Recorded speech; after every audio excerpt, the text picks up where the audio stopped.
This is Garmin Epix Pro 47mm and it has a V5 Elevate heart rate sensor. The same sensor is fitted to newer Garmin's watches like Phoenix 8, and this sensor is able to read the heart rate from the table.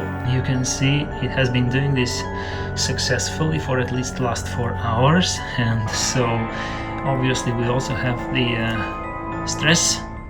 And not only the table.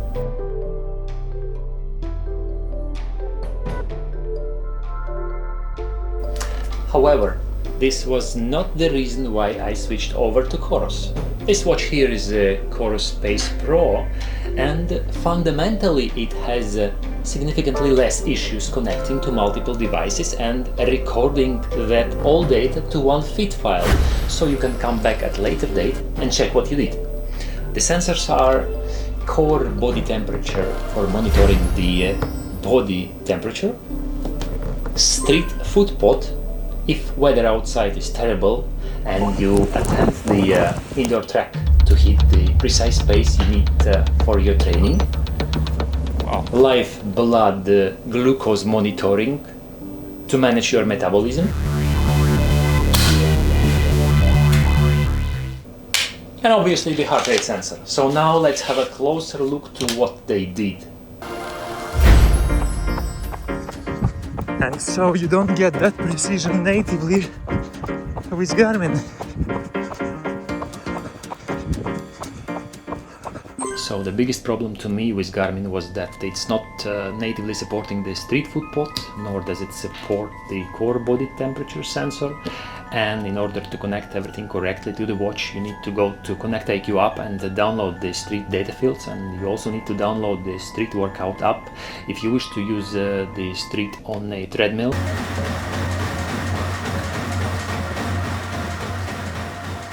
And be able to adjust the incline of that treadmill during the run. And so when you have everything connected, then you would see in one of the data fields the core body temperature reading, and the other data field would be power value from your street.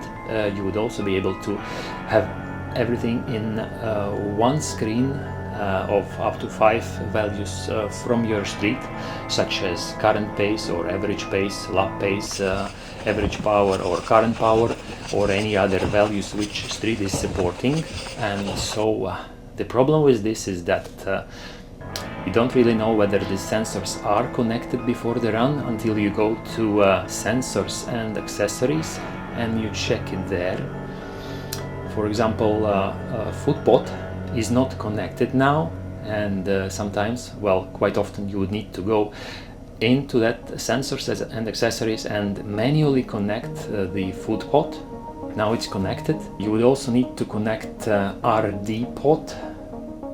Don't ask me why, but sometimes there are issues with the software. If one of these pods, either foot pot or RD pod, is not connected, then you will have different sorts of problems, and you will not have all the data, or you will not have the data at all from the street. Sometimes after the software update you would not be able to connect one of these pods and not be able to use the street as such. This was one of the reasons why I switched over to Coros. With the Coros you don't have all of this. You just take the watch and start the training. And the good thing that you can see the battery charge for all the sensors. So core sensor has 83% of charge, heart rate 85, and street 53. Now let's have a look at some areas where these watches perform differently.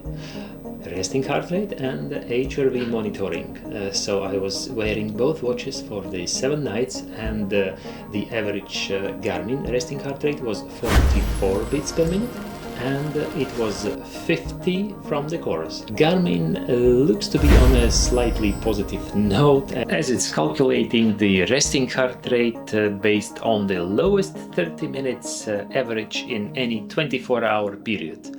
The HRV were surprisingly close one to the other though.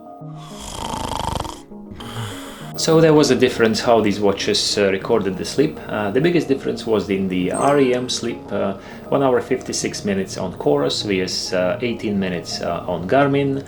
The light sleep was quite close one to the other, and there was again quite significant difference in the deep sleep.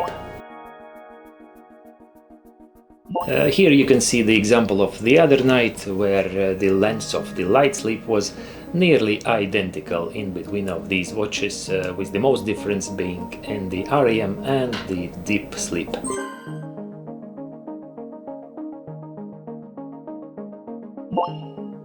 The battery, or rather energy efficiency, is simply outstanding, as you can see it had finally displayed a low battery warning of 4% after this watch had been used for the last 14 days, as you can see from here, and last time it was charged to 98%, and the watch had been used extensively, trainings every day, and as you can see also from here. So hands down to Coros, well done.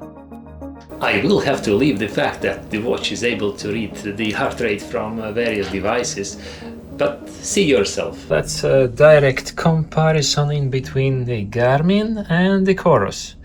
Well, now Garmin reads its usual 110 for this table, whilst Coros reading is 0. So, and again, Garmin 109 and Coros is 0. I had to take the band off as it's twisted, and you cannot place it fully horizontally, and so yet again 108. And just to make sure that Garmin is not connected to any external sensors, as you can see everything is either off or in search mode, so it uses its own optical sensor.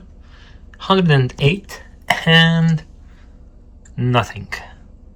Well done, Coros. Some wrists are not ideal for a watch's optical heart rate sensor to accurately read heart rate, while others provide more reliable readings. My wrist usually does not give good readings, so I asked a friend to do a treadmill run while wearing 3 watches, one connected to a Polar H10 chest ECG heart rate strap, another using the Garmin Epix Pro optical sensor, and the third using the Coros Space Pro optical sensor. Surprisingly, all 3 sensors returned very similar results. Here you can see the direct comparison in between the 3 readings, the first one being Polar H10 ECG heart rate strap against Coros Space Pro own sensor and Epix Pro Elevate V5 sensor.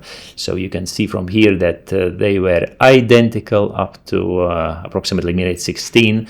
Then Epix Pro was slightly behind as the heart rate was dropping. Yet again, one more tiny area where Epix Pro was just a bit behind as the heart rate was increasing, and here yet again it was slightly behind the other 2.